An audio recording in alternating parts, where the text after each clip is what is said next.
Jesus, that was creepy. I just finished watching the Sharp Objects finale, and I don't want to get out of bed. And even though I have to walk down the hallway to the bathroom to brush my teeth, I don't want to, because I think Amma's going to come and get me.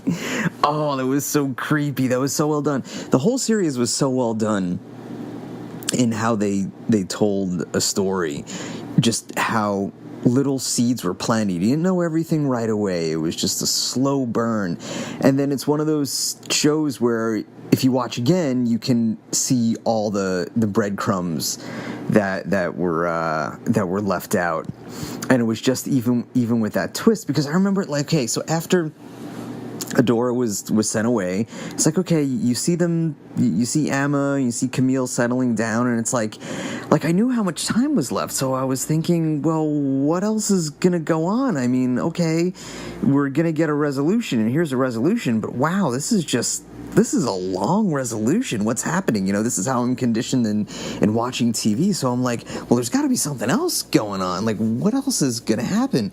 And then, like, I started to get really anxious, like, the last couple of minutes, because it's like, well, is something going to happen to Camille? Like, what is going on? Is there going to be some revelation that we didn't know about? And then, of course, you find out with just the tooth in the dollhouse, and then seeing the figurine sitting on the windowsill, and then you see what happens to Amma's new friend May, and it just it builds and builds and builds, and then all of a sudden you find out, and then it's just that whisper, like, don't tell Mama. And it was like, holy shit, this is like a 12-year-old girl, and I'm scared.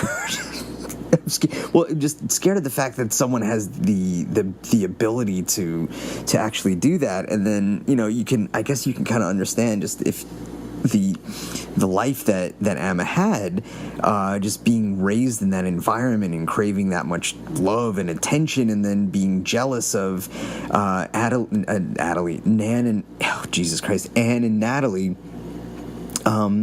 That jealousy would lead her, you know, to kill. Just, you know, in just to make a long story short, I'm sure there's little psychological things in there that would lead someone like Amma to kill. But then it's also the fact that her friends helped out too. So I wonder what the explanation for that is. Like why would her friends help Amma kill people, you know, or at least be complicit in that? So, like, those two flashes during the credit sequence was very, very scary and very freaky. And then it's that very last scene where it shows Amma as the woman in white, you know.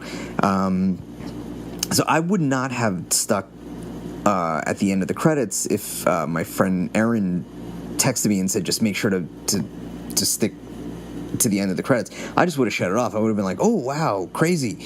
But ooh, yeah, those credit sequence, those flashes at the end were pretty friggin' scary. But the series as a whole was fantastic. Like when I first watched it, I mean, I love Amy Adams, love her. I think she's a great actress. I'm very much attracted to her as well, but I enjoy her work. But all the acting in general was really good. Just the writing, the use of the music was something that I fell in love with. Like, I'm a really big Led Zeppelin fan, and the fact that Led Zeppelin's not used in too many things.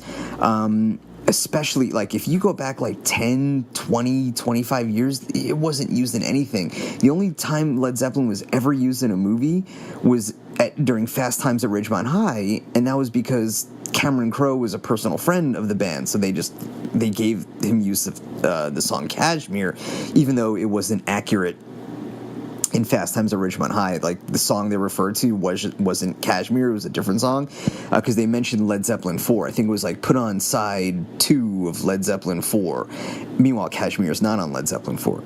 But then as time went by, Zeppelin allowed, I know they sold rock and roll to a Cadillac commercial of all things. Immigrant Song was used in Thor Ragnarok.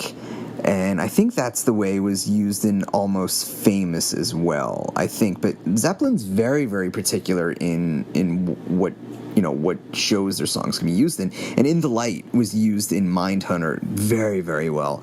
But the fact that the Zeppelin songs and the songs that were used, it was Thank You. It was Thank You. It was In the Evening. In the Evening is a very obscure Zeppelin song. It was on their last album, In Through the Outdoor. It's not one of their. It's not like, listen, it's no Stairway to Heaven. It's not one of their well-known ones. So it was Thank You. It was In the Evening, and I Can't Quit You, Babe. So again, not like Whole Lot of Love and Stairway to Heaven or Black Dog, which is what I liked. It was these relatively obscure Zeppelin songs, and the way it was used, like the way Thank You is used, to go back to Camille's roommate when she was institutionalized, and just all these, the way the flashbacks were used, because at least that's the way my mind works. Like when I think of something in the past, there's like a flash, and then if I see something that triggers it, like I think back to it, and just all the trauma that was in Camille's life, and it just shows how she thinks back to things, and just so well done, all the characters, the acting, the storyline.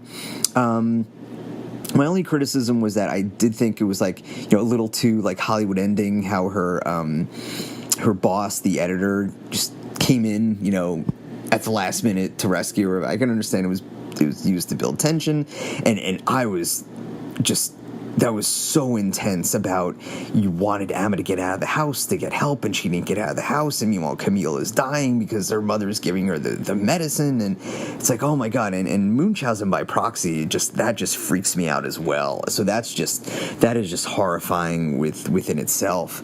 So and just the reasoning behind that is just, absolutely just terrifying.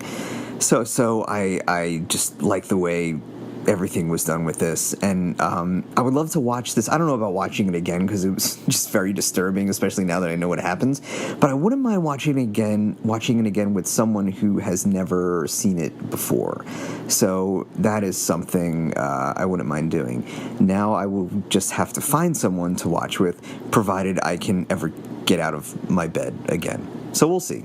If you're brave enough to get out of your bed, make sure to get up and try and share and download more of these podcasts. It'd be great to hear from you. You can always rate and review and share, and that would be awesome. And you can rate, review, and share by, finding me on iTunes, Stitcher, anywhere where podcasts can be found. And you can just search music, movies, and more. And you can also find me on Twitter at MMAM Podcast. And that's the best way to do it. So have a good one, everyone. And I'll talk to you soon.